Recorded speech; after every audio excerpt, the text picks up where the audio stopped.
The title for this is Minimising Harm Through Education, but actually it's about educating the whole system, not just healthcare professionals and pharmacists. So very simple objectives, and that is to look at an adverse drug reaction that becomes a medication error, and it's in the same patient. Questions raised during the investigation of this error and the actions taken, and then hopefully as I go through, links to other initiatives which we've been discussing over the last 24 hours.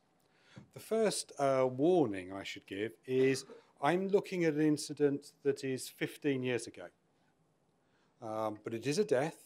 It was in my hospital here in London, and so it predates important documents like To Err is Human from the Institute of Medicine.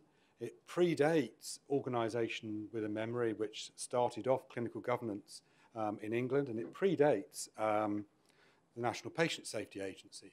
So when I'm talking about this incident, David was still on his wards in Derby seeing errors every day.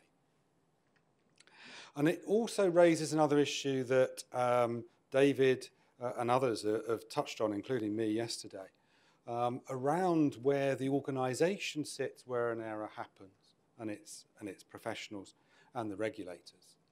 And the thing that sits between us is the press.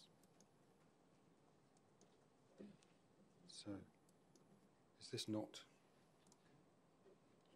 No, simpler way, actually, if you want to move forward and back. Yeah. Forward, right, thank you. It's never good to end up in the news when there's an error. And so this was a grandmother who died in our hospital in 1998 following the administration of a penicillin,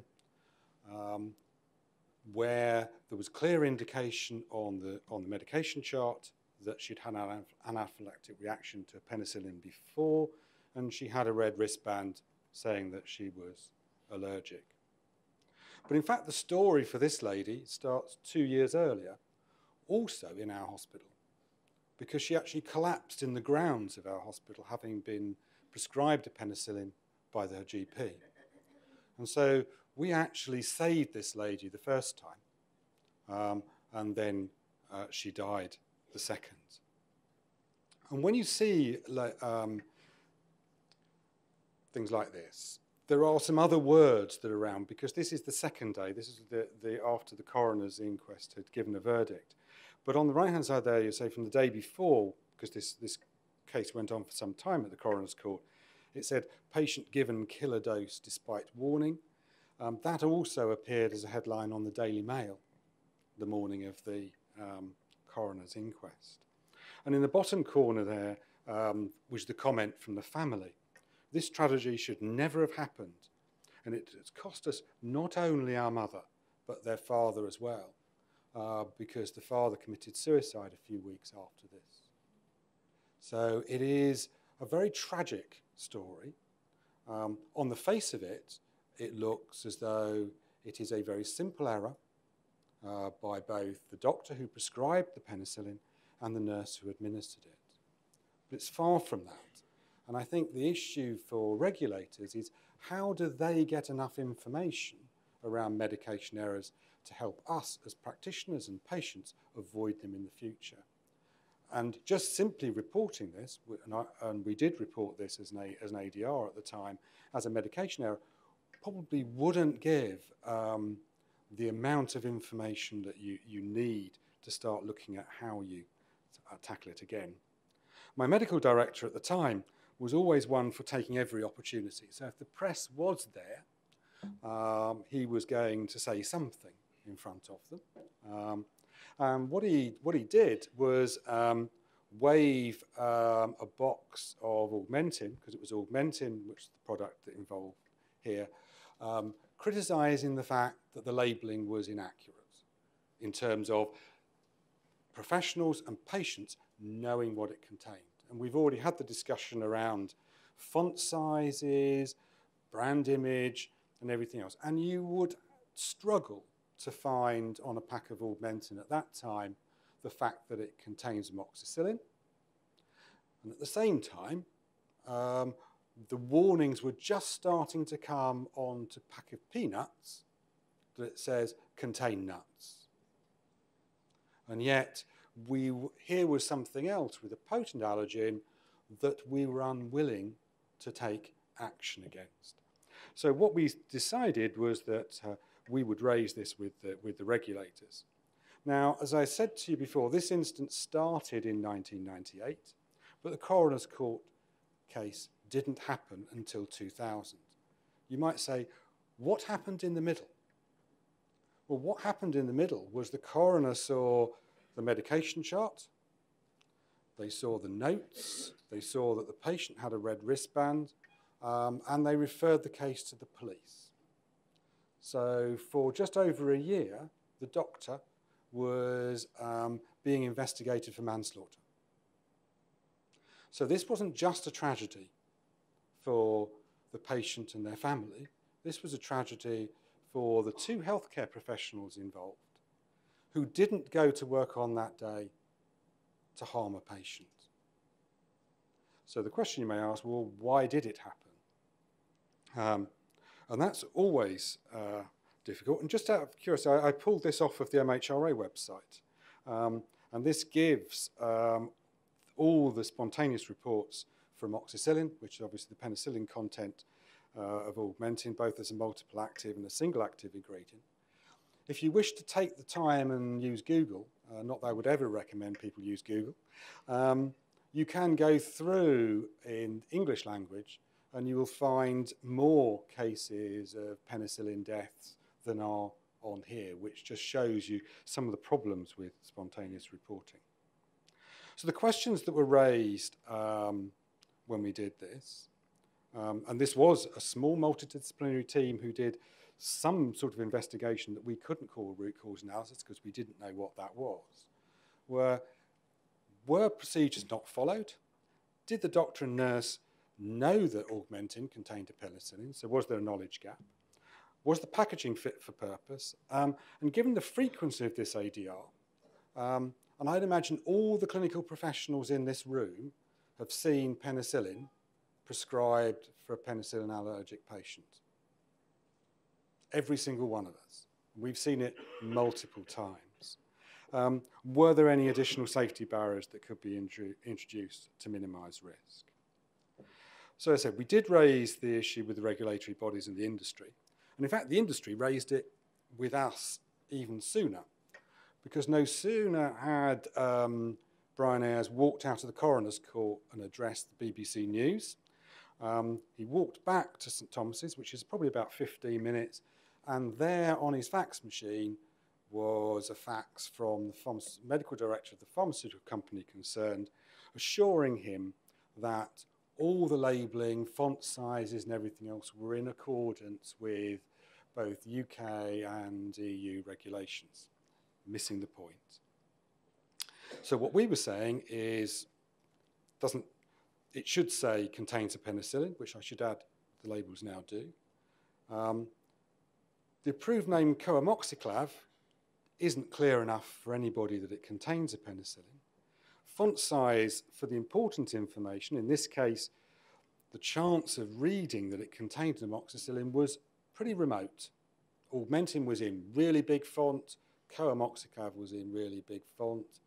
The logo for the company at the time was in even bigger font. So you were reducing the chances of seeing error. And when we wrote to the Medicines Control Agency, as it was then, and the letter went actually to June Ray, and Jan responded, which is quite interesting actually, that we're all on this top table. We were actually more concerned about the packs that were going to patients, because augmentin was commonly prescribed as an oral medicine for patients in ambulatory care, and they had no chance of seeing what it contained.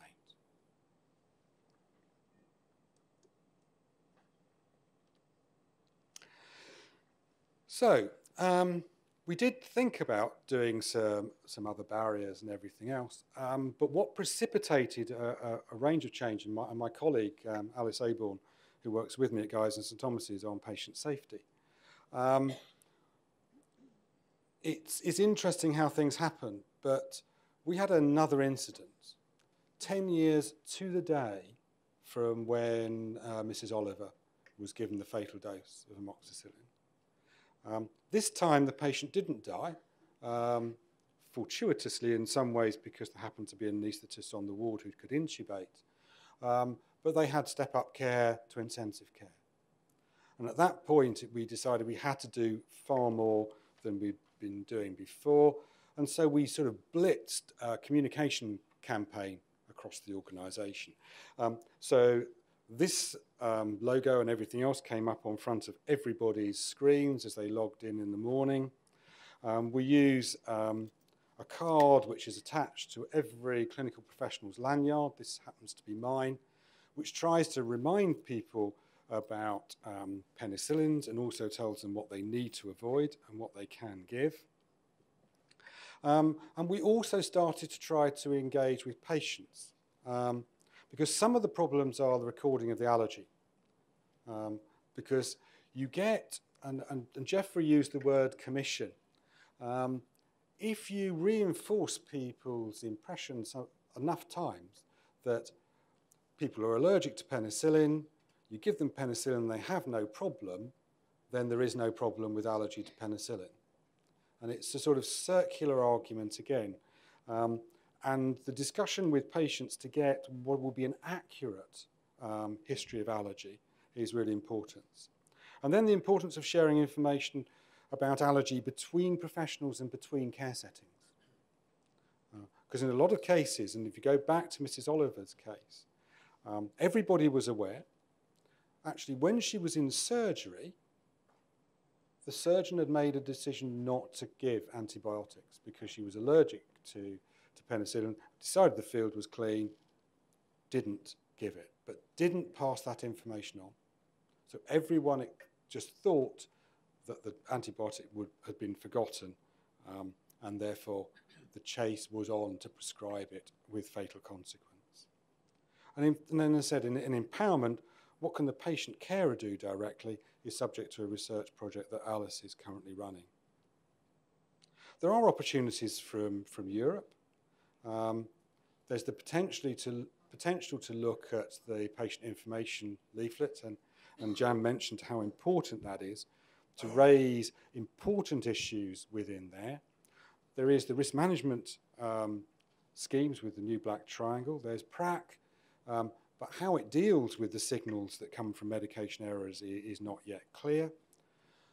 David mentioned that we have a real opportunity with the Falsified Medicines Directive driving probably 2D barcoding to get better product identification at all stages of the process.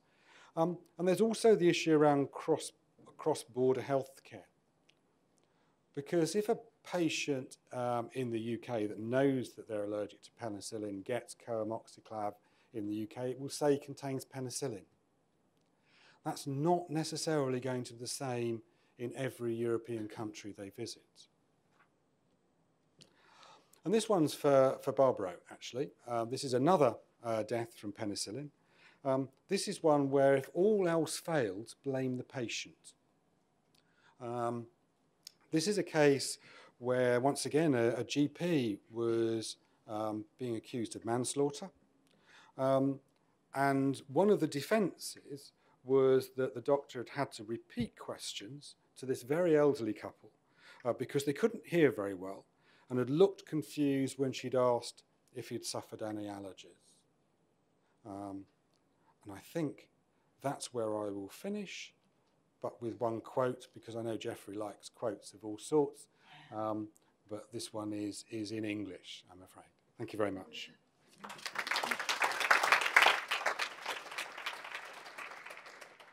Thank you very much, Tony, for this nice presentation. I think that it illustrates very good that we should learn lessons learned from mistakes made or errors made before.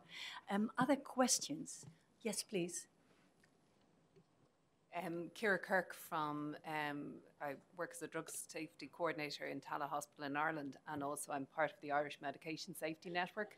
And I think you've raised a very important medication error problem, which is both very serious, recurs a lot, and is also extremely difficult to design out of the system.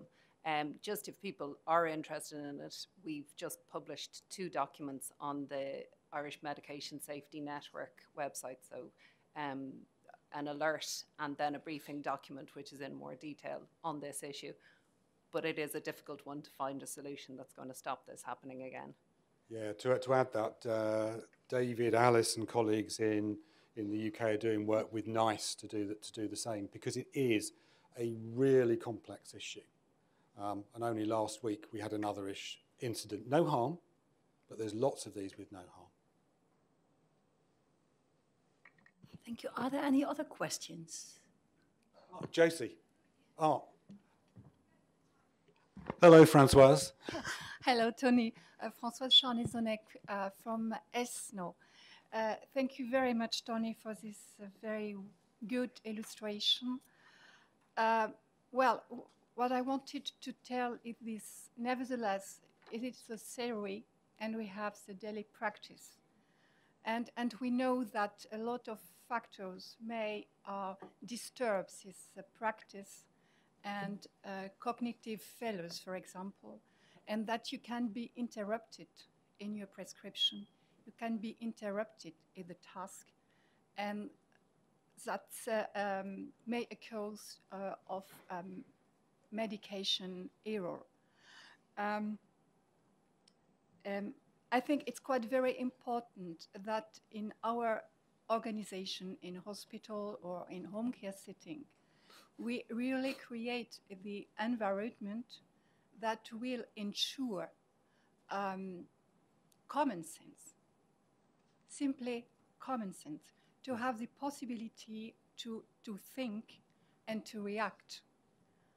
And actually, the world where we are living today is really influenced by the financial situation, and with the cutoff of staffing in the hospital units. And if we know it will then increase the workload, and then it will have an incidence of medication error. I wanted just to highlight the different issues, and nevertheless, there is a gap between the theory and the practice. Yeah, if I can just pick up one of those points, which is about interruptions, Françoise. We were very lucky, actually. We did do some learning from the aircraft industry because we had an air accident investigator work with us for 1 day a week for about 2 years. And after the second of those penicillin errors I mentioned, he went to visit the wards to talk to the nurses and just watch. And for those of you who don't know, all air accident investigators are themselves pilots. And his comment back to us was, if he had to fly with that amount of interruptions, he would never survive. So, I would have another question to Anne-Marie Elbeck. In her presentation, she showed us the result of the analysis and the decrease medication error regarding the name, but also it shows an increased calculation error. Did I read right, or? Thank you. Yes, we did some other grouping of the dispensing errors with the calculations and other stuff, and we have not got into details with that yet. But still, I think that we have to say that the differences are not large enough to be of statistical significance.